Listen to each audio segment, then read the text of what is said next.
Okay, time to put thoughts into action or thoughts into words. Now, I'll admit I'm not some sort of excellence of elocution like one of my favorite channels on YouTube, Razorfist. This guy's a god when it comes to putting his words into actions, or thoughts into words, I should say. But I'm going to attempt to put it the way that I want to. Excuse the toque here. Desperately need a haircut, and I haven't had a chance to do it yet. So be it. Anyway, regarding the whole thoughts today on what happened with Trump, um, I admit I'm very disappointed. Here's a guy who basically was proven to have incited the riot by telling his supporters to go down to this Capitol building and march on down there and tell the people what they thought. They thought they'd stolen the election or whatever it was. And he said he'd be right along there with them, supporting them and marching with them. But he didn't, which is good. Don't get me wrong. I wouldn't want him going down there anyway, because I mean, I had fuel to the fire, right? But for the matter is that he did tell his supporters, "Hey, you know what? This is all wrong. We should have won. We should have weaponed the democratic election process." And I mean the Democrats, not the Republicans. I mean the point of actually democratically electing somebody, the voice of the people. And that's what we're supposed to be about in this country: is by the people, for the people. That's the whole point of government. So when did it become a case of pouting because you lost and then claiming foul? I mean, don't get me wrong, the Democrats did it too in 2016, I guess it was, when Trump won. They had the call, "He's not my president," and this sort of stuff. It was a crock then, and it's a crock now. The difference is that Hillary, and don't get me wrong, I did not want Hillary as president. She scared me almost as much as Trump does. But she didn't call her supporters to go down to the White House or to Capitol building and scream and yell and rant that she lost or that she didn't lose and that the election was stolen. Her supporters did that. In terms of, like, they screamed out, he's not my president." And there was the whole snowflake routine. Everyone's like, "Oh, I'm going for counseling because I can't handle this anymore." That's a different story. That wasn't inciting a riot. That wasn't, Hillary didn't stand up on, the lawn of the White House or in the Capitol Mall and scream, that the whole election was stolen and let's go down and start assassinating people. Or was it Marjorie Taylor Greene said she wanted prominent Democrats to be assassinated. And she was removed from office. So obviously there was something to it. Her own party wanted her gone. So obviously there was something to that as well, or at least the appearance thereof. So for Trump to have been come out on camera and saying this meant there was also something to that too. But no, we can't get rid of him. We can't impeach him. He's far too important for that. I'm sorry, if you're a criminal, you're a criminal. I don't care if you don't give a crying damn if you're a president or a pauper. If you're a criminal, you either face the punishment, go to jail, or whatever else needs to happen. In his case, because he's supposed to be impeached, okay, granted, he's not a sitting president anymore. But if it meant that he couldn't run again in 2024 and incite this crap again, I was all for it. I think, unfortunately, he has divided this country too long already, and we've allowed him to. The Proud Boys versus Antifa. Antifa is, of course, the left, as opposed to the right wing, which is what the Proud Boys are.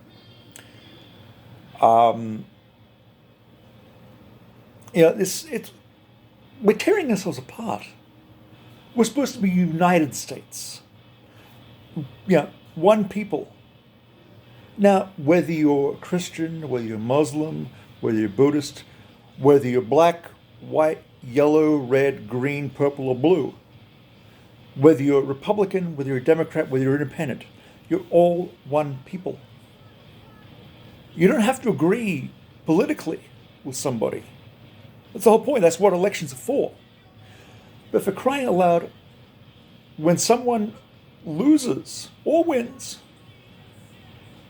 we're supposed to be big boys and girls and say, okay, you know what? We did something wrong. Why didn't we win? Let's analyze and figure out what we did wrong so that we don't lose it next time. I mean, weren't we told that in school? I mean, now we're doing participation trophies. Maybe that isn't the case anymore. But when we were in school, did we not learn, okay, I got an F on my exam. How do I get an A? What do I do to fix my mistakes? Or do we not do that anymore? We say, oh, we can't put an F. No, that's too bad for people's esteem. But I'm getting to a different topic here. That's neither here nor there.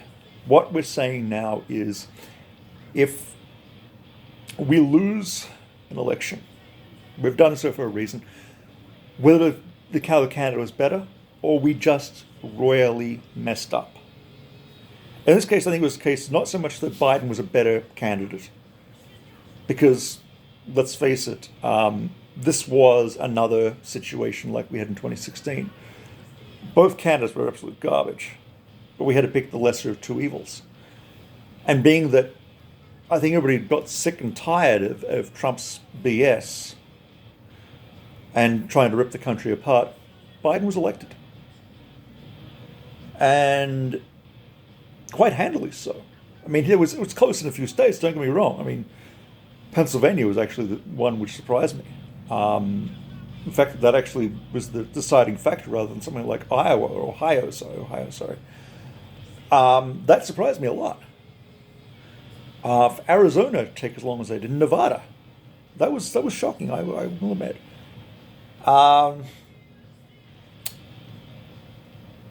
But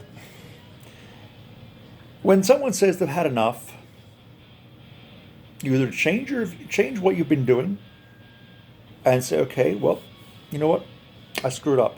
Or the party should have said, hey, you know what, Trump screwed up. What can we do next time to win? What can we do to mitigate the circumstances and make sure this doesn't happen again? Rather than basically have the head of the party, as we know him now, or then, say, okay, I'm not in office. Oh, it must have been stolen. They stole the election. No, you lost. Simple as that. The people of the United States called out your garbage and said enough, no more. Now there were, of course, people who liked Trump, and you know what? Good for them. Good thing about this country is you can disagree with somebody and not hate them. Or at least that's the way it's supposed to be. I have friends who are Trump supporters. I have friends who are Biden supporters. I have friends that couldn't give a crap either way as long as somebody does the right thing for the country. Hey, I'm one of those people. And, I personally believe in the right person for the right job at the right time. Romney could have been a very interesting candidate had he picked the right person for vice president. But let's face it, Paul Ryan was freaky as heck. McCain was another one. He could have become president, except he chose Sarah Palin. Talk about nuts. But I digress. I think Romney would have made an incredible president had he chose a different running mate. But Trump and Clinton, both of them scared me. I won't lie. That election, I don't know who I would have voted for, because quite frankly, they both were quite, I'm not sure what the word is. I think scary is about as good as it gets. This one, again, voting the lesser of two evils. I would have had I been able to vote, and I'm still, hopefully next election I will be able to. I think Biden was the lesser of two evils. He's a more moderate Democrat than someone like Clinton would have been. I'm not saying he's right wing. I'm not going to say he's middle of the road, but he's certainly a more moderate Democrat than some of his colleagues. And I think you can see both sides of the coin. But unfortunately, also he's a little wishy-washy. We'll see how he does in the first 100 days. We'll know more. But the fact of the matter is, what this whole rant was about is the whole Trump situation. Should he have been impeached? Yes. Was he allowed to get away with it? Of course he was. You can't imagine the precedent had he got not actually had him impeached. Was it a witch trial? Was it a witch hunt? Yes, it was. I'm not going to lie. Nancy Pelosi and her group wanted him gone, and had they gone about it the right way? Hard to really say. The fact of the matter is that he has become untouchable. They can't go after him again. They can't, same as you can't try somebody twice for the same charge, which is good. But no, they can't touch him now. At least not on that. We'll see if any of the criminal charges that have been put forward regarding fraud, tax evasion, or anything else, whether there actually is anything to them, I don't know. A lot of people believe there is. We'll find out in the coming months, if anything happens at all. But regardless, it's over now. Am I scared that he's going to run again in 2024? You betcha I am. Will he run in 2024? Well, once again, it all depends on what's happening in the next few months with all the other charges. Regardless, I think the Republicans need to put forward a strong candidate for 2024. That's all there is to it. I think basically both parties need to put strong candidates forward. We need to stop hating each other, whether we're supporting Democrat, Republican, or moderate. I had a friend on Facebook yesterday saying there's no place for moderates. We enable Trump to be divisive and start, ripping our card out of the country. I disagree. I think there is room in this country of people to say, you know what, I disagree with what Trump's doing, or I disagree with what Biden's doing, or Obama, or whoever else. And that's the whole part of the democratic process, is you can disagree with somebody. Granted, you don't get to place your voice every 4 years. But we could be a dictatorship and be one of like South American countries where they never see an election booth. You can have that if that's what you prefer. I'm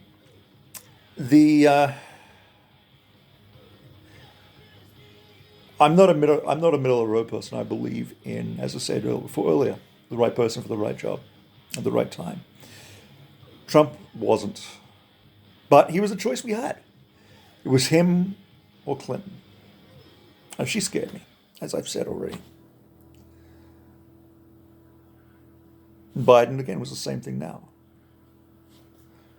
I just hope in 2024, whether the Democrats go with Biden or they pick somebody else entirely for the primaries, I hope the Democrats and Republicans put forward a candidate that not only can they be happy with, but the American people can be happy with. The Democrats can say, you know what, I don't utterly hate the candidate. Same with the Republicans. I hope they can put forward a candidate, the Democrats, and say, you know what, if he gets in, it's not the end of the world. And unfortunately, in this country, it's been too long since that has happened. Regardless, thank you for putting up with my rantings and ravings. Hopefully, this won't have to happen for a while again. If it does, hey, hopefully I can be at least as entertaining as some of the other people on YouTube. Regardless, thanks for listening and adios.